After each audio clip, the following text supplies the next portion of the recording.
ನೋಡಿ 21 square easy ಬರಿಬಹುದು ನೀವು. ಇಲ್ಲಿ ಇದು ಐತಲ್ಲ 12 ಐತಲ್ಲ, 21 ಈ 2 ಕಟ್ಟಿದ್ರೆ 21 ಆಗ್ತಿಲ್ಲ. ಇದು ಎಷ್ಟು ಬರಿಬಹುದು? ಎಷ್ಟಾಗ್ತದೆ ನೋಡಿ. ಇಲ್ಲಿ ಇದೆ 441 ಉಲ್ಟಾ ಬರೋದ್ರಲ್ಲ. ಎಷ್ಟು ಸ್ಕ್ವೇರ್? 12 ಸ್ಕ್ವೇರ್. 12 ಸ್ಕ್ವೇರ್ ಎಷ್ಟು ಬರೋದು? 441. ಇಲ್ಲೇ ಬರ್ಬಿಟ್ರೆ ಆಯ್ತಲ್ಲ. ಈಜಿ ಏನು ಕೊಡ್ಬೋದು ನೀವು? ಈಜಿ ಇದೆ, ಅಲ್ಲೇ ಇದೆ. ನೀವು ಇಲ್ಲಿ ಬರ್ಬಿಟ್ರೆ ಅಲ್ಲಿ 12 ಸ್ಕ್ವೇರ್. ಓಕೆ, ಇಲ್ಲಿ 441 ಇಲ್ಲಿ ಬರಬಹುದು. Next 22 square 484. ಓಕೆ, ಇದಾಯ್ತಾ? ನೆಕ್ಸ್ಟ್ 23 ಸ್ಕ್ವೇರ್ ಹೆಂಗ್ ಬರೀತೀರಪ್ಪ? 23 ಸ್ಕ್ವೇರ್ ಈಜಿ. ಎಷ್ಟು?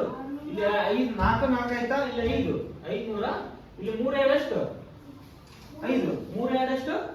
5. ಇದು 2 ಇಲ್ಲಿ ಹಾಕು. ನೆಕ್ಸ್ಟ್ ಇಲ್ಲಿ ಎಷ್ಟೈತೆ? 9 ಐತಲ್ಲ? 9 ಆಯ್ತು ಬಿಡು. 529. Next 24 square 24 square 526. ಈಜಿ ನೆನ್ಪಿಡ್ಬೋದು. Next 25 square 625. ನೋಡಿಕೊಂಡು ಹೇಳ್ಬಾರ್ದು, ನೀವು ಪ್ರಾಕ್ಟೀಸ್ ಮಾಡ್ಬೇಕು. ಓಕೆ, ಮನೇಲಿ ಹೋಗಿ ಏನ್ ಮಾಡ್ತಿದ್ದೀರಾ? ಇಲ್ಲಿ ಕ್ಲಾಸ್ ನಲ್ಲಿ ಪ್ರಾಕ್ಟೀಸ್ ಮಾಡ್ಬೇಕು ನೀವು. ಓಕೆ, ನೆಕ್ಸ್ಟ್ ಎಷ್ಟು? 625. ಇದು 25 ಬರ್ತಿರಲ್ಲ 15 ಸ್ಕ್ವೇರ್ಗೆ. ನೆಕ್ಸ್ಟ್ 5 ಸ್ಕ್ವೇರ್ ಎಷ್ಟು? 25 ಬರ್ತಿಲ್ಲ. 25 ಐತಲ್ಲ, 5 6 ಬಂದ್ಬಿಟ್ರೆ ಆಯ್ತು. 625. ನೆಕ್ಸ್ಟ್ 26 ಸ್ಕ್ವೇರ್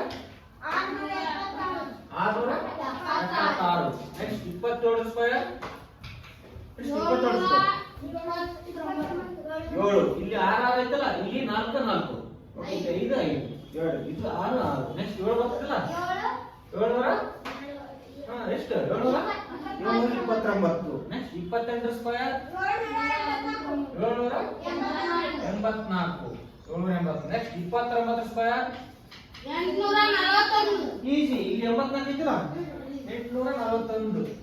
ಒಂದು ಕೂಡ 841 84. ಇಲ್ಲಿ ಲಾಸ್ಟ್ 84 ಇದ್ರೆ ಎಷ್ಟು? 28 ಸ್ಕ್ವೇರ್ 84 ಇದ್ರೆ ಇಲ್ಲಿ 28 ಸ್ಕ್ವೇರ್ 880 841. ನೆಕ್ಸ್ಟ್ 30